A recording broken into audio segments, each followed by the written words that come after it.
favorite is the Corojo, the Ruby, and I'm just starting to get into the new line. And there is a cigar that you make that I like very much, but you're not making anymore. Oh, caramba. And I'm going to talk about it. I'm talking about it. The M. Goliath. Americans, we like the big rings. This is a 7x70, double Maduro.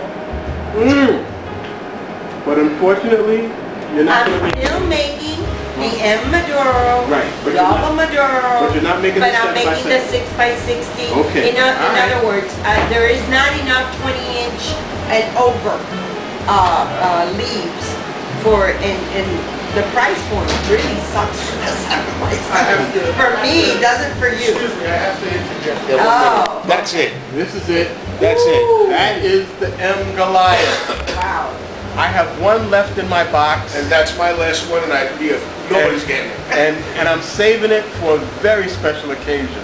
So that cigar is a collector's item now.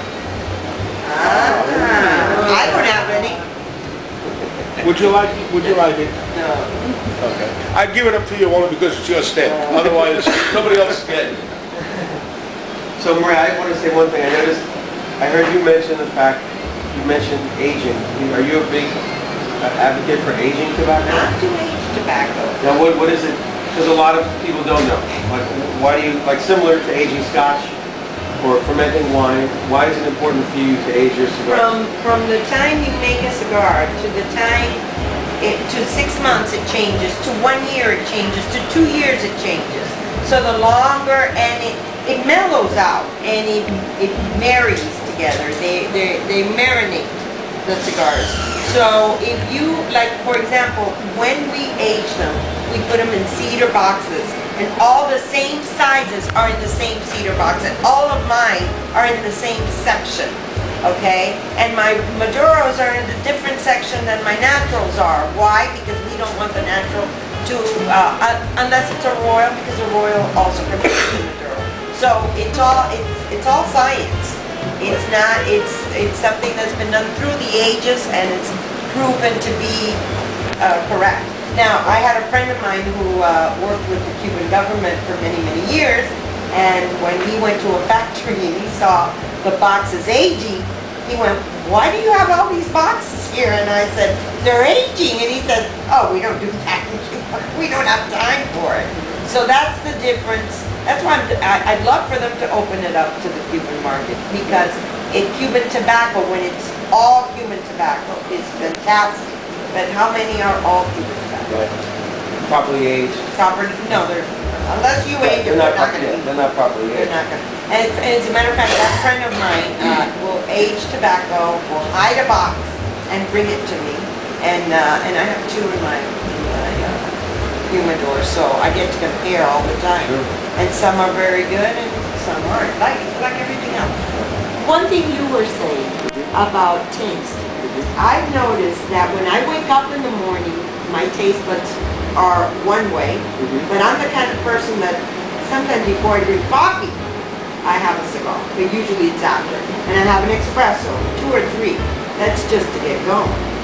So, you know, right after those 2 or 3 espressos, I have a cigar in my backyard. And that cigar will taste different than at 10:30 in the morning, or the one I have after lunch, and the one I have at 3 o'clock in the afternoon, and the one I have after dinner. And so different ones of my wine I will smoke at different times.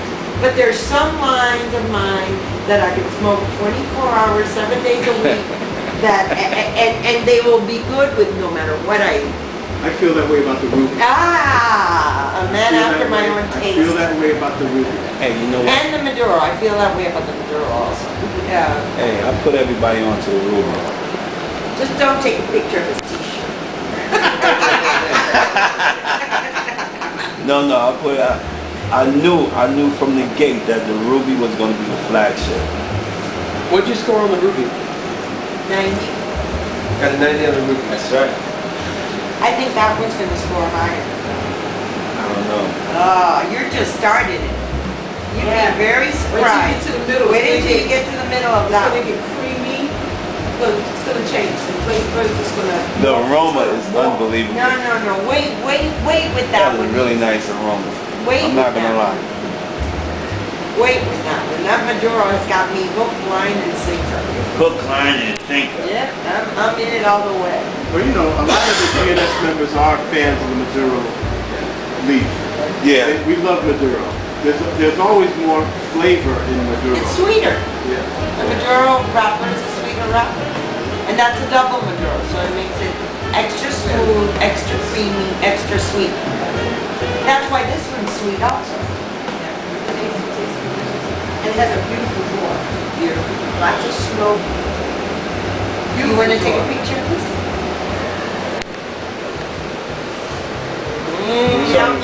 So obviously the quality control plays a big part in your company too. But do you oversee the quality control? You have to, constantly. And they do too. They're very stickler for that. And they recognize mistakes and they correct them. And, you know, I don't expect perfection at all times because this is a handmade product. But I do expect by the time it gets to me for it to be perfect. So a lot of their rollers complain that they end up, even though they pay better, they end up losing money because they, out of 300, they might accept 175, 205, and the rest, they're not perfect, so they won't go through. So that's why by the time they get here, you get this. Yep. Yeah. Now, I have another question. Why did you decide to go with Nicaragua instead of going with Honduras? Because it's my favorite. It's not necessarily my favorite. I do like Honduran tobacco, but I like the spiciness of the Nicaraguan. I really do. Do you find the Nicaraguan tobacco, it's more Cuban characteristics? You know what I'd like to do? I'd like to do what my father did. I'm trying to get there. Like, you know, I did the Mexican with the Nicaraguan. My dad did the bicentennial, and it had 5 different countries in it.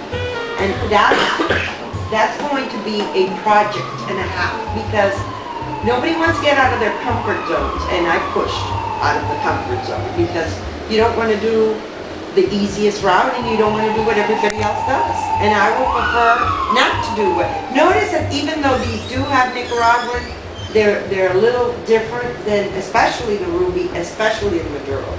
A lot different than things out in the market, which is my goal, to make it different. Remember, I worked in other cigar companies. I know what's out there. I try everything.